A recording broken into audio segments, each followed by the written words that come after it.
Dia terlalu jauh perbedaan dan keberuntungannya, tapi bukan untuk dijadikan alasan agar dapat menyalahkan perbedaannya.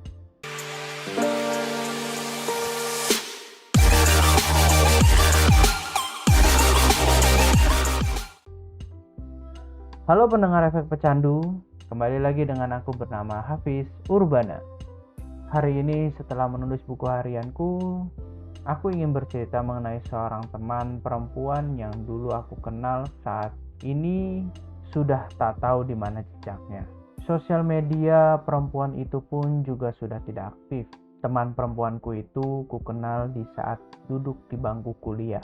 Temanku memakai kacamata dengan rambut panjang berwarna hitam, berparas imut seperti yang dikenal dengan sebutan baby face. Banyak sekali laki-laki yang menyukainya, tapi sayangnya tidak ada laki-laki yang cukup beruntung untuk memacarinya. Aku menjadi salah satu laki-laki yang cukup beruntung menjadi sahabatnya. Bukan pacarnya ya. Karena katanya dia sedang tidak ingin terlibat dalam hubungan percintaan. Katanya. Tapi nyatanya ikatan kami berdua seperti saya orang yang sedang berpacaran. Saat bersamaku, perempuan itu sangat bersikap seperti kekanak-kanakan. Seperti sering memakai laptopku sampai baterainya habis, padahal casan ada di sampingnya. Tetapi dia tak mau mengecas laptop yang sedang ia pinjam dengan alasan casannya terlalu jauh. Hal itu tentu akan dapat merusak baterai laptop dengan cepat. Karena kelakuannya membuatku cukup terbiasa dengan sifatnya yang ternyata masih sangat kekanak-kanakan. Walaupun di depan laki-laki lain, teman perempuanku ini terlihat anggun. Namun, jika bersamaku hampir 180 derajat berbeda. Aku tidak mempermasalahkan perbedaan yang dilakukan oleh perempuan itu.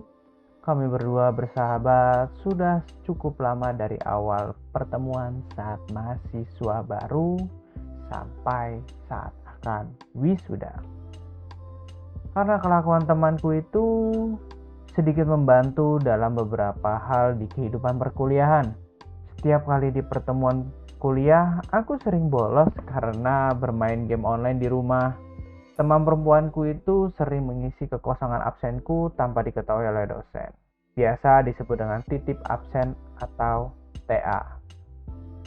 Walaupun aku juga sering membantu dalam hal mengerjakan tugas kuliahnya yang tidak bisa ia selesaikan, setidaknya setiap kali disuruh berkelompok oleh dosen, aku tidak pernah pusing mengenai teman kelompok.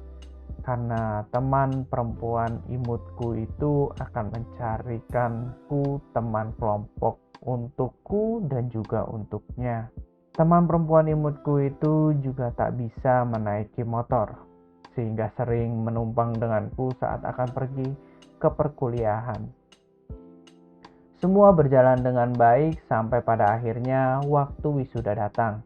Setelah perayaan toga berakhir, perbedaan aku dan perempuan itu seperti langit dan bumi. Aku mencari pekerjaan seperti layaknya mahasiswa lainnya, sedangkan dia dapat langsung pergi ke tempat yang tidak bisa aku gapai. Perempuan imut yang biasa bergantung banyak hal saat masa perkuliahan kepadaku itu, tiba-tiba pergi menghilang. Di saat perkuliahan, nilai perempuan itu juga berada di bawahku. Bahkan beberapa tugas benar-benar aku yang mengerjakan. Tetapi perempuan imut itu lebih mendapat keberuntungan yang berbeda denganku. Dia bersekolah kembali menuju negeri Sakura Jepang, sedangkan aku harus bekerja untuk memenuhi kebutuhanku sendiri saat ini. Perbedaan antara kami berdua sama seperti perlakuan perempuan tersebut kepada teman laki-lakinya. Dahulu selalu banyak kelak tawa yang keluar dari wajah manisnya, sedangkan sekarang berhubungan dengannya pun sudah sangatlah sulit. Bukan sulit lagi, tapi sudah tidak pernah lagi. Dari dulu memang si imut itu tidak terlalu mengumbar kegiatannya di sosial media, sehingga saat dia sudah tidak membalas pesanku, hubungan kami seakan-akan hilang tanpa jejak. Aku berusaha menghubungi beberapa temannya yang mungkin tahu keberadaannya, tapi sayangnya itu tidak berhasil. Terlahir dari sebagian keluarga yang sangat terpandang, membuatnya harus mengikuti jejak orang tuanya. Walaupun aku selalu membandingkan diriku dengannya yang terpaut sangat jauh, tetapi aku dan si imut sempat pernah setara saat di bangku kuliahan. Hal itu saja sudah membuatku cukup senang pernah mengenalnya. Walaupun sedikit kesal akibat terlahir dari keluarga yang biasa saja, aku merasa seakan-akan dunia ini tak adil antara si kaya dan miskin. Tetapi aku mencoba berdamai antara perbedaan itu. Mungkin saja dia mendapat sebuah keberuntungan dan sesuatu yang tidak aku miliki, seperti halnya kekayaan. Iri dan dengki serta ingin menghina keberuntungan perempuan imut itu, justru aku berpikir hanya akan membuang tenagaku atau malah berdampak negatif untukku ke depannya nanti. Dia pergi dengan perbedaan yang kami miliki dan belum kembali dalam arti kata sahabat ataupun pasangan sampai saat ini. Walaupun aku cukup berharap kami berdua bisa bertemu sekali lagi, atau bisa melihat perempuan imut itu tersenyum dan tertawa seperti semasa kuliah dulu. Jika hal itu terwujud, sudah dapat membuatku merasa sangat senang. Atau setidaknya aku dan si imut bisa berkomunikasi walaupun via teknologi. Aku tak tahu teman perempuanku yang pernah menjadi sahabat sedang melakukan apa di negara seberang saat ini.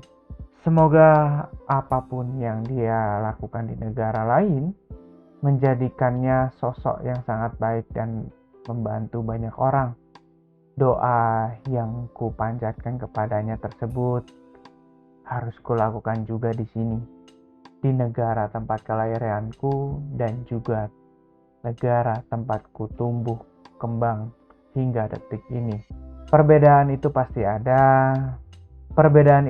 ada, dari segi apapun manusia juga sudah terlahir berbeda-beda.